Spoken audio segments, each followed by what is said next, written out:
Welcome back for another book talk video. It's Tuber Tuesday and it's Tag Tuesday. Today I'm bringing you a short tag. So excited to not be putting together a video with 6 or more tags in it. Oh, this one is to me an easy tag to do. It's a lot of fun. It's called the Cats and Books tag. And I just want to throw out right now, I'm going to give an open tag because it's asking that anybody who loves cats and anybody who has cats to do the tag video. So if that sounds like you, I'm tagging you right now. You are tagged. Please do this video. It's a lot of fun, as you'll see here in the next few minutes. I was tagged by Ian at Out of This World Reader. I'll put links down to the previous videos I've seen of this. Ian does an amazing job over on his channel, Out of This World Reader. Maybe you're not subscribed over there because when you hear Out of This World, you think, oh, it's all science fiction. Maybe you don't read science fiction, so you haven't gone to check out his channel and subscribe. But guess what? He reads more than science fiction. He's always doing book reviews for fantasy. He loves stories with dragons in them, all kinds of stuff. So highly recommend his channel. I also saw Hugo at Scientist Reading World do this video, and Hugo's video was also great. Both of them put footage of their cats in their video, and that's just fun to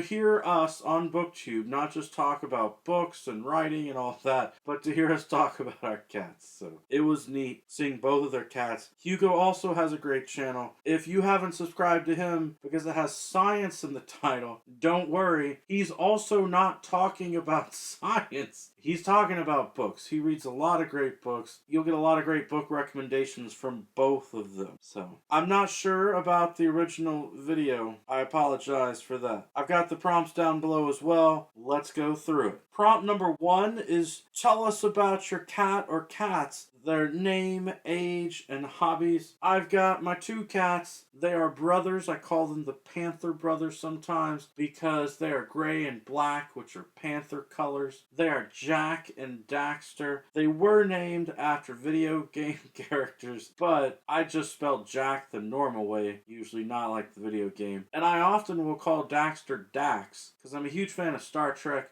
especially Star Trek Deep Space Nine, and I really love the character of Dax, so I think that works out well. Off the top of my head, I'm trying to remember their age. I think it's about 7 years old. Yeah, I think so. They were rescue kitties. Sad story about when they were born, and I believe someone leaving them in a trash bag in a dumpster, and to this day, if I get a trash bag out to put in the trash can, they both freak out. It's really sad, the psychological trauma that they have from when they were babies, when they were kittens and they were abandoned. But they've got good lives now. They love to sleep all day and to run around and play with the little cat toys that we have. So they're great kittens. They're very friendly. And when people come over and visit, they will point out that it's really surprising. Both Jack and Daxter, once they get to know someone and accept that that person is, yes, here in the house, they will happily just roll over and expose their belly for belly rubs. So very friendly and trusting cats. Very nice cats. Number 2, recommend a book that features, includes, or mentions a cat. Gonna go ahead and combine this with number 3. What is your favorite fictional cat? Which could be from literature, TV, movies, games, etc. And I was inclined to mention the cat from He-Man, just to go on a rant about all that, but I don't want to bother with that today. So I'll be truly honest and tell you my real favorite cat from literature, which is Gwenwivar, which is the cat who is the sidekick to Driss Duorden in R.A. Salvatore's The Legend of Driss series. And that is over 30 books. This cat has been in so many books. And Gwenwivar is a panther, but not any ordinary panther. Gwenwivar is a panther whose soul is connected to a magic item, a magic figurine. So when Driss needs the help of Gwenwivar, he can take out his little magical figurine of the panther and summon her, and she is able to help him. She's a great cat in battle and combat, as well as being a trusted companion over all these years. And because she's a magical creature, she survives. Just like how Drist is an elf, as a dark elf, he's got a long lifespan as well. So they make a great team, and no matter what, Guinevere is always there for him. My favorite cat in literature. Highly recommend. If you haven't read any of the Drist books, I did recently make a video about the Dark Elf trilogy. You could start with the Icewind Dale trilogy, or you could start with the Dark Elf trilogy. It's similar to Star Wars. If you want to start with the original publication, then you would start with the Icewind Dale series, where Drist was imagined more as a sidekick, mysterious ranger character. Sounds a lot like Aragorn from Lord of the Rings, but he's a Dark Elf. Or you could read the books in timeline order, where the Dark Elf trilogy gives his origin story, explaining where he comes from and his culture and all the crazy horrible things that happen with that and him trying to escape from his evil overlords. The next question, number 4. If your cat was the main character in a book, what sort of book would it be? I think that both Jack and Daxter would write different books. Jack would probably write a book that's called something like Just Let Me Hide, because he's a scaredy cat. Anytime there's any noise, the door opens, the garage opens, someone comes walking around, Jack is very smart and plays it safe and just goes and hides until things calm down and he can check it out. Daxter, I think, would probably write a book something to the effect of Why Can't I Play With Your Dice?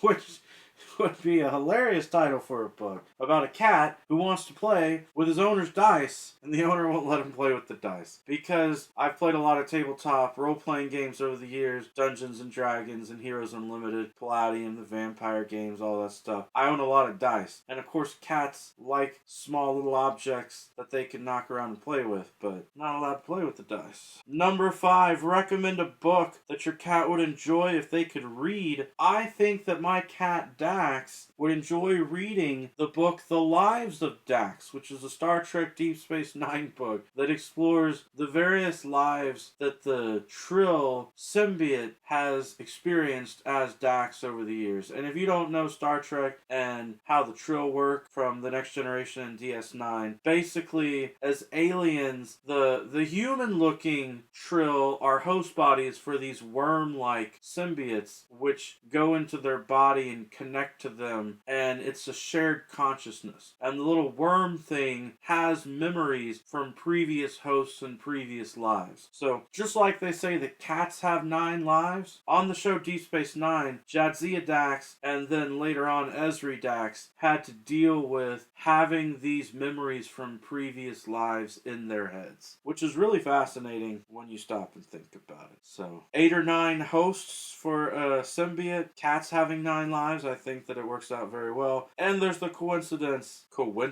of me naming the cat Dax. Number 6, which book or story would benefit from the inclusion of one or more cats? I'm gonna make an argument here. You can tell me that you agree with me or disagree with me. I'm not supposed to talk about this book, but it's called Fight Club. The first rule is you do not talk about Fight Club. And the second rule is you do not talk about Fight Club. And I don't want to give you spoilers, but the narrator of the story, who goes unnamed throughout both the book and the film for his true name. He uses fake names, but you never get his true name. He does some bad things. He gets involved in some bad things. And I have a theory that if he owned a cat, or more than one cat, then none of that would have happened. The plot of that novel would have never happened, because he could have felt ownership of that cat. He could have felt the companionship. He could have felt like there was someone who believed in him and understood him and was there for him. And he could have felt a responsibility to take care of his cat or cats. And thus none of the stuff in that book would have needed to happen. He could have just gone home and spent time hanging out with his cats, which I know would make for a pretty boring plot, but could have potentially saved a lot of money from the devastation and destruction, and might have saved some lives. Quite frankly, might have saved some lives. But don't tell anyone I was talking about Fight Club. I'm not supposed to. Number 7, have your cat pick your next read. I think this is really funny. I suppose I could stage something where I put out my 5 books to read in August on the floor, and I have my cat try and stumble around and whatever the cat touches first or whatever. But I'm not gonna bother.